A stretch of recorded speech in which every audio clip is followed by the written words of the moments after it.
Details చూద్దాం. కాకినాడలోని ఓ nursing కాలేజ్లో విద్యార్థుల మధ్య ఘర్షణ ఉద్రిక్తతకు దారితీసింది. మొబైల్ ఫోన్ కనిపించకుండా పోవడంతో మొదలైన వివాదం ఈశాన్య రాష్ట్రాలకు చెందిన విద్యార్థులు, స్థానిక విద్యార్థుల మధ్య ఘర్షణకు దారితీసింది. ఎస్కే కాలేజ్ ఆఫ్ నర్సింగ్లో ఈ ఘటన చోటు చేసుకుంది. ఈ క్రమంలో కర్రలు, చెప్పులు, బకెట్లు విసురుకున్నారు. పరిస్థితి ఉద్రిక్తంగా మారడంతో జిల్లా కలెక్టర్ ఎస్పీ జోక్యం చేసుకుని పరిస్థితిని అదుపులోకి తీసుకొచ్చారు. ఇక ముందు జాగ్రత్తగా ఈశాన్య రాష్ట్రాలకు చెందిన విద్యార్థులను ప్రత్యేక వసతికి తరలించడంతో పాటు ఇతర రాష్ట్రాలకు చెందిన 31 మంది విద్యార్థులను కూడా వారి అంగీకారంతో మరో హాస్టల్కు తరలించారు.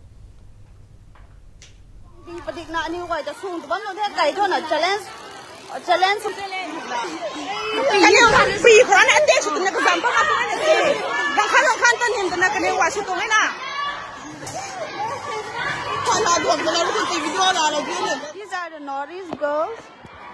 Only few of us. They are challenging us. Atau tu condition dia. Atau tu condition dia. Kani kau itu hai guang di pedik nak ni kau itu sung. Tuan tu dia kai tu nak challenge. They are challenging us to fight. Can anyone help us in this problem? These are the Northeast girls. Only few of us. కాకినాడలోని ఓ nursing కాలేజ్లో విద్యార్థుల మధ్య ఘర్షణ ఉద్రిక్తతకు దారితీసింది.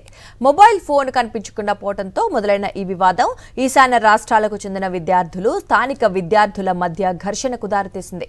SK college of నర్సింగ్లో ఈ ఘటన చోటు చేసుకుంది. ఈ క్రమంలో కర్రలు, చెప్పులు, బకెట్లు విసురుకున్నారు విద్యార్థులు. పరిస్థితి ఉద్రిక్తంగా మారడంతో జిల్లా కలెక్టర్ ఎస్పీ జోక్యం చేసుకుని పరిస్థితిని అదుపులోకి తీసుకొచ్చారు. ముందు జాగ్రత్తగా ఈశాన్య రాష్ట్రాలకు చెందిన విద్యార్థులను ప్రత్యేక వసతికి తరలించడంతో పాటు ఇతర రాష్ట్రాలకు చెందిన 31 మంది విద్యార్థులను కూడా వారి అంగీకారంతో మరో హాస్టల్కి తరలించారు.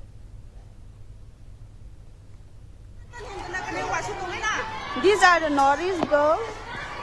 Only few of us. They are challenging us.